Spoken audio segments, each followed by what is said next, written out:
চাকর পরিল ধুতি, গিলে করা পাঞ্জাবি, তাহারে কহিনু ডাকি, আজ তুই কোথায় যাবি? কোঁচাটি লইয়া হাতে হাসি হাসি বদনে কহিল, যাইব আমি রবীন্দ্র সদনে। এমন রসিকতা, তাও আবার 25শে বৈশাখে, খোদ রবীন্দ্রনাথের জন্মদিনে। না, ঠিক আস্পর্ধা বলা চলে না। আসলে মানুষটি যে রসসাগরে পাওয়া সেই অরূপ রতন।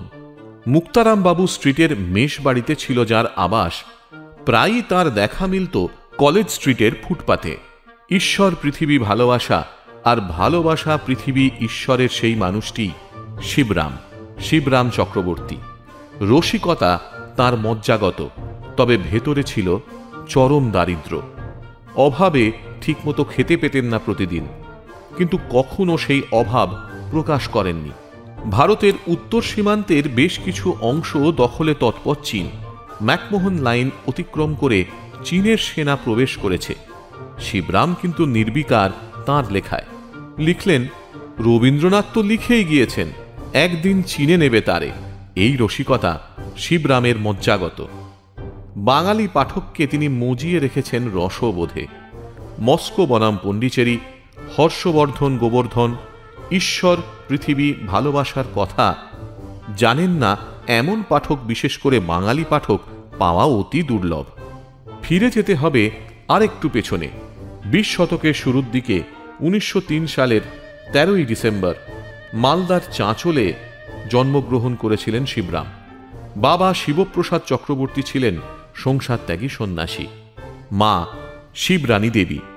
মনে পড়ে যেতে পারে সেই অবিস্মরণীয় কটি লাইনের কথা। ঈশ্বর থেকে পৃথিবীতে আসা, তারপর ভালোবাসাকে জানা এবং তার ভেতরেই ঈশ্বরকে খুঁজে পাওয়া। নিজের জীবনের কথাই কি বলতে চেয়েছিলেন শিবরাম? নিজে সাংসারিক বন্ধনে আবদ্ধ হননি, কিন্তু দূর থেকে দেখেছেন সেই বন্ধনকে, উপভোগ করেছেন বিলক্ষণ। নচেত তার বিভিন্ন গল্পে এত বোন ভগ্নিপতি আসে কিভাবে? আর পাতানো বোন ভাগ্নে ভাগ্নিদের বিভিন্ন অছিলায় সংসারে বেঁধে ফেলার সুতোই বা করতেন কেন? ভুলে গেলে চলবে না, কিশোরবেলায় নিজের প্রেমিকাকে হারিয়ে সারা জীবন এই মানুষটি কিন্তু অকৃতদারী থেকে গিয়েছিলেন। কেউ কেউ তাকে চুটকি লেখক বলে হেয় করেছিলেন। নির্বিকার শিবরাম সেই চুটকির চটকেও রসিকতা করতে ছাড়েননি।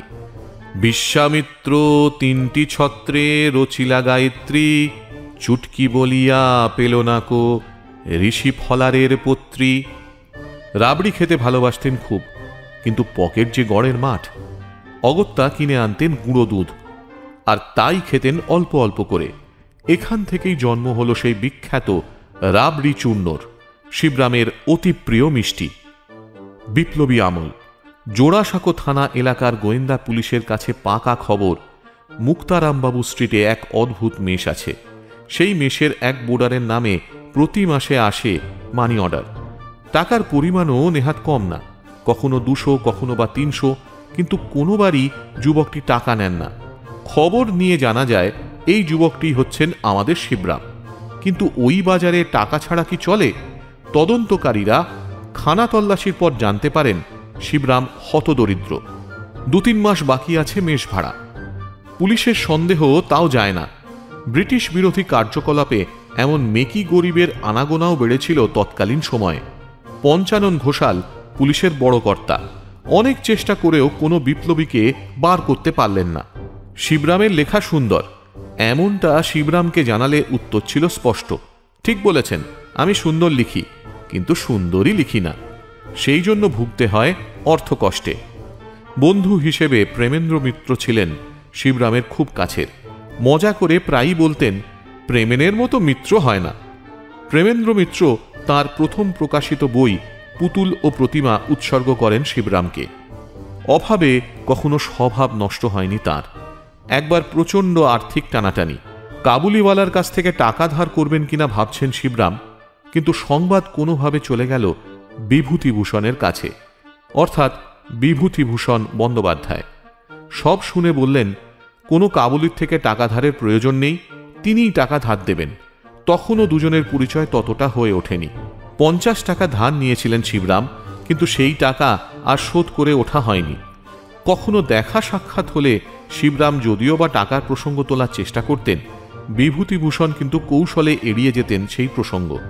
আসলের বদলে কিছুটা সুদই উসুল হতো তাঁদের আলাপ পরিচয়, অর্থাৎ মুড়ি তেলে ভাজা খাওয়াতেন শিবরাম বিভূতিভূষণকে। বিভূতিভূষণের মৃত্যুর পর একদিন রিপন কলেজে তার জন্মদিন পালন বিষয়ে শিবরামকে সভাপতি হওয়ার প্রস্তাব দেয় কলেজ ছাত্ররা। শিবরাম জানতে পারেন প্ল্যান চেটে স্বয়ং বিভূতিবাবুও নাকি উপস্থিত থাকবেন ওই অনুষ্ঠানে। শেষ পর্যন্ত আর যাননি শিবরাম। কে বলতে পারে বিভূতিভূষণের বিদেহী আত্মা যদি সেই 50 টাকার প্রসঙ্গ তুলে সভাপতিকে লজ্জায় ফেলে দেয়।